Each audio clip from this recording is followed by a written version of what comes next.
Hello, everyone, and welcome once again to the Temple Institute Parsha class. My name is Gedalia Meyer, and I'm podcasting from Malo Dumim in Israel. Wouldn't it be nice if there was a world without mistakes? We all make mistakes. Nobody's perfect. But you all tend to get down on ourselves for these universal flops. Why do we do this? It could have happened to anybody. It will happen to us again. There is nothing we can do about the past anyway. And yet we are ready to burn ourselves at the proverbial stake for whatever it is that we did. It is a little strange if we think about it.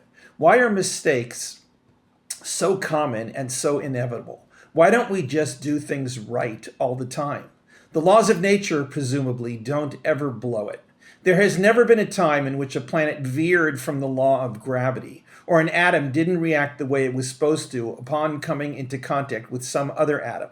This is probably true in the world of biology also. If evolution works, it works all the time, with no exceptions and no temporary glitches. There are gene mutations, but they are also following some deeper process that somehow escapes the notice of the people who see only the mutation.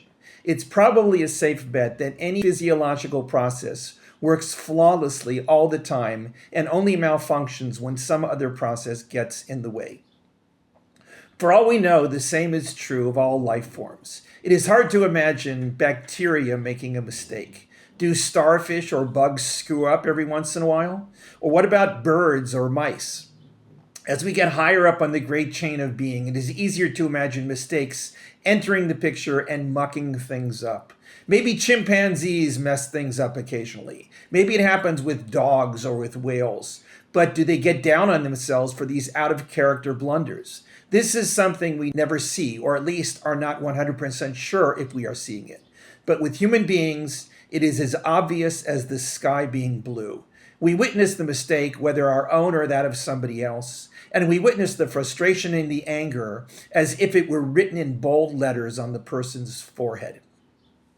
It may be a uniquely human phenomenon to be aware of a mistake and to have to endure that sense of failure that frequently accompanies that awareness. If this awareness and this sense of failure is not there, we would probably consider something to be wrong with the person. Why aren't they aware that they screwed up? Why aren't they getting down on themselves for blowing it? There has to be a loose screw in the works if something as basic as awareness of a mistake and regret over having done it is not there. Assuming all this to be true, why are we so unique in this regard? Why do we get down on ourselves for those inevitable mistakes? Babies don't seem to have this problem. People who are high or drunk don't have it either. It seems to be a sign of higher functioning intelligence to recognize the mistake and to experience that sense of failure over it. Granted, we have the free-thinking ability to make the mistake to begin with, but why can't we use our intelligence to tell ourselves that these things happen and we just have to move on? Is it a personality flaw that we have so much trouble getting over these things, or is it an asset? We really don't know the answer to this question, but even if we did, it's a good bet that it wouldn't change a thing in how we react to the mistakes.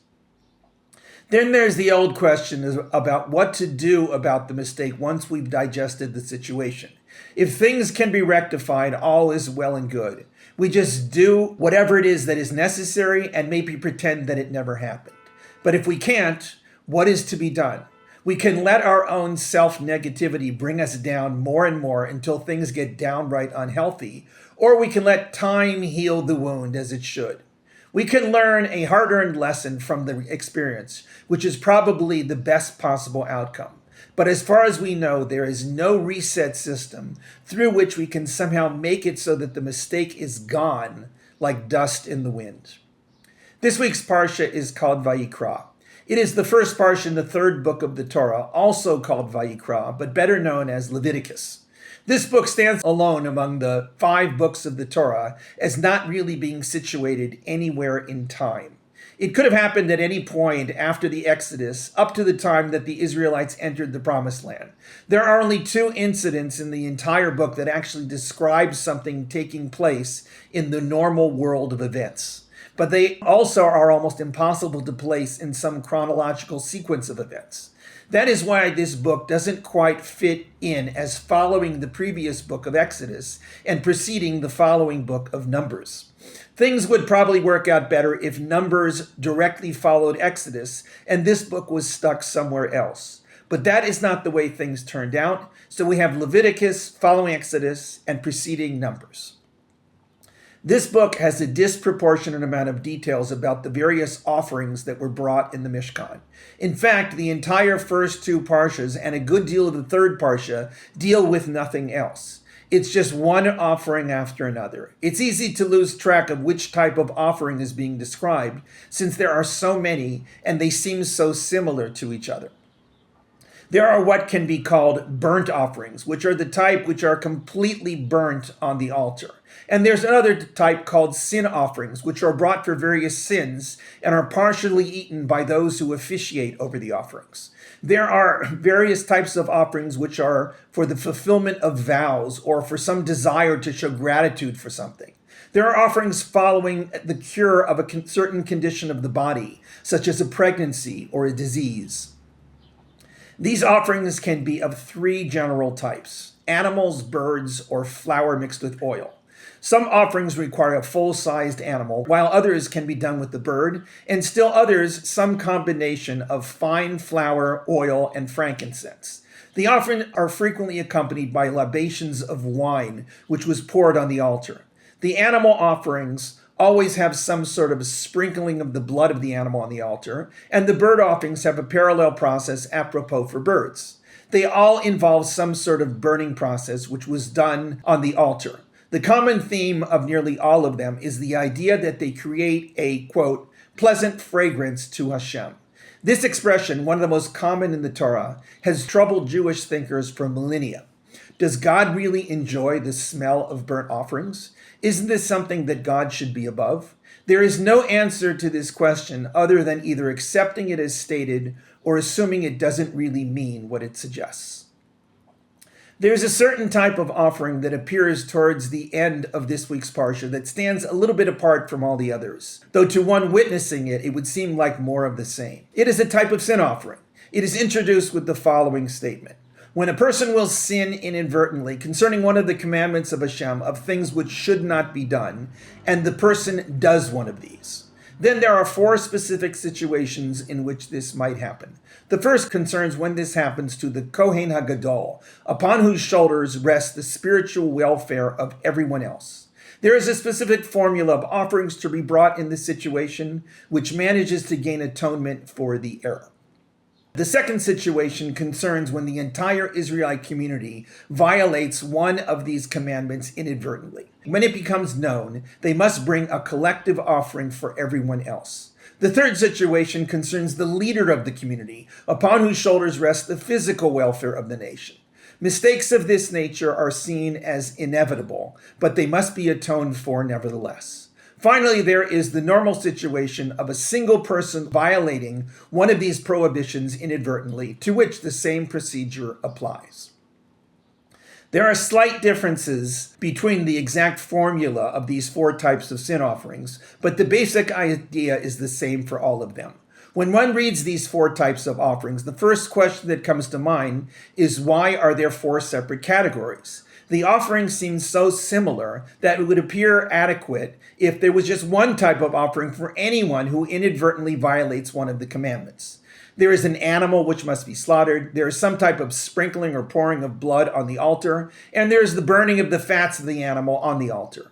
But there are fine differences, whether about the type of animal brought, or the method of sprinkling the blood, or which fats have to be burnt on the altar. Though the differences are evident to those who pay attention, there is no question that the four categories share the common thread of being brought for inadvertent sin. In other words, this is the offering for a mistake. This is the Torah's answer to the guilt which inevitably follows, or perhaps should follow, a mistake. How does it work? Being as we no longer relate to these offerings at all, and they have a somewhat primitive feel in our eyes, this is not an easy question to answer.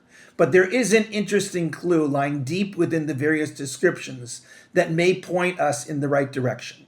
In three of the categories, the community, the leader, and the individual person, the conclusion of the offering brings the identical result. The Kohen who is officiating brings about the atonement of the sin, and the people involved are forgiven. When it comes to the Kohen HaGadol, there is no such forgiveness. It seems that a mistake by this unique individual is unforgivable, and there is no atonement. There is an offering, which is the best that can be made of the situation, but this type of sin has no forgiveness. Perhaps this little detail can clue us in on our own guilt over our mistakes. We may be too hard on ourselves with these mistakes. They are mistakes, of that there is no question, but they are not so grave as to require us to view them as unforgivable.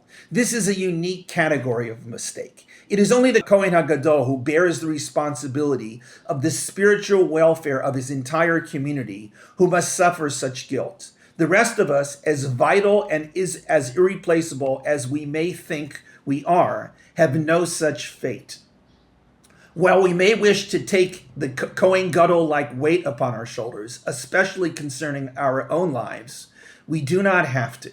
We can make up for our mistake and be forgiven in our own eyes by a simple offering. This is all that is required of us, though without it we may not find our sought-after forgiveness. We all have to find that magic formula for forgiving ourselves for our inevitable mistakes. These mistakes will happen, and they will happen again. But that doesn't mean that we should be unable to live with the person who keeps making them. Forgiveness is part of the process of life, especially to ourselves. Shabbat Shalom.